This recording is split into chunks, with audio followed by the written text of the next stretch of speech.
பெண்கள் அதிகாலையில் எழுந்து குளிச்சுட்டு நெற்றியில் திலகமிட்டு நெற்றி வகுட்டில் பொட்டு வச்சு கையில் வளையல் அணிஞ்சு வாசல் தெளித்து கோலமிட்டு துளசி மாடத்தை வீட்டு வாசலில் வச்சு நம்ம வழிபட்டோம்னா நம்ம குடும்பத்துக்கு ரொம்ப நல்லது.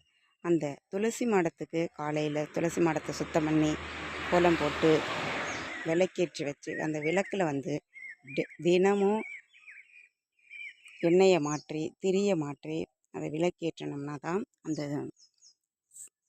விளக்கு வந்து சுடர் விட்டு நல்லா எரியும். அந்த சுடர் விட்டு எரிஞ்சாதான் அது வந்து நம்ம குடும்பத்துக்கு ரொம்ப நல்லது. அப்புறம் ஒரு பழைய காலத்து கதையில் அந்த ஒரு பெண் வந்து துளசி மாடத்துக்கு விளக்கேற்றி வச்சதால அந்த பெண்ணுடைய கணவனை பிடிக்க வந்த யமன் கூட பயந்து ஓடிட்டு அப்படின்னு சொல்லுவாங்க. அந்த கணவரை பிடிக்காமல் போயிட்டு அப்படின்னு சொல்லுவாங்க. அது மாதிரி அந்த யமனையே விரட்டி அடிக்கும் சக்தி வாய்ந்தது அந்த துளசி மாடம்.